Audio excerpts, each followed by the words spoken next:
Hi, this is Ruth Theresa with One Inspiring Woman. I have a quick message for you. I've been working on a series, and this is going to be part 4, and this is all about releasing old anything, whatever it matter. It doesn't matter what it is. It's just releasing things that you've had for a long time that you're ready to get rid of. And it can be a relationship with a partner, boyfriend, girlfriend, ex, whoever, spouse.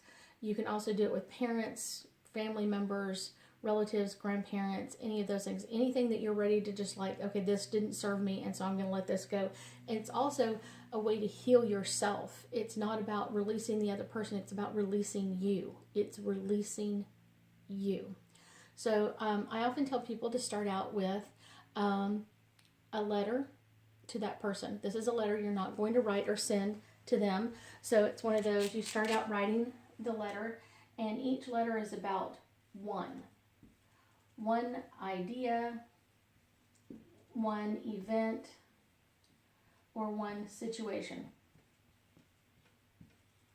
So you write the letter, and you write, dear whoever it is, and you write about the letter, and then I want you to sign it, always love, whatever it is, always Ruth. Okay? So then about 2 to 3 days later, or a day later, depending on how fast you want to let go all of this stuff, and then you're going to move into writing them a thank you note.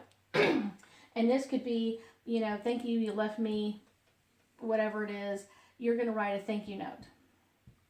And I know it sounds really weird to write a thank you note to someone you just wrote a kind of a horrible letter to. Write a thank you note about what you will not put up with in your life. Because of this event, I have learned I will not put up with whatever it is. Because of this event, I thank you for teaching me this lesson, because now I'm never going to put up with someone who cheats on me. Because of this lesson, I'm never going to let someone treat me this way. So whatever it is, you write a thank you note to them, blah, blah, blah. Thank you for teaching me this lesson. And then I usually write love, Ruth. Okay?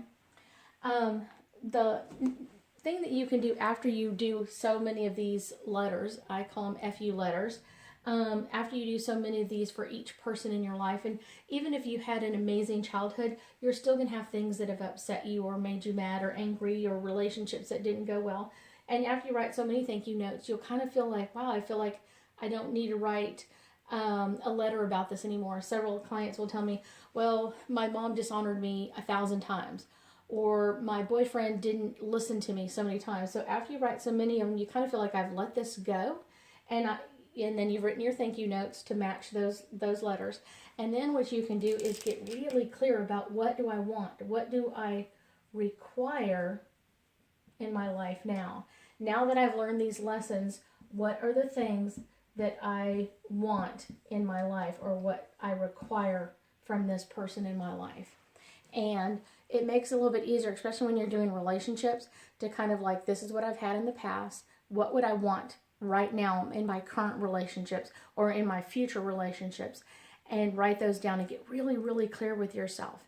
How they deal with energy, how they deal with miscommunications. That's just part of life. We all have miscommunications. We all have things that upset us. Do we want them to want it to take us on with it, or do we want them to release it somewhere else, or something that we can talk about and go, man, that's really crappy the way your boss treated you today, and so now we can move on and we let this go. It's one of those, anytime that you're releasing old things, this is the best way to do it. So I hope I've taught you something. This is a great way to do this. If you have any questions, please list them below. I'll be more than happy to answer any of your questions. I hope you have the most amazing day. Talk to you soon.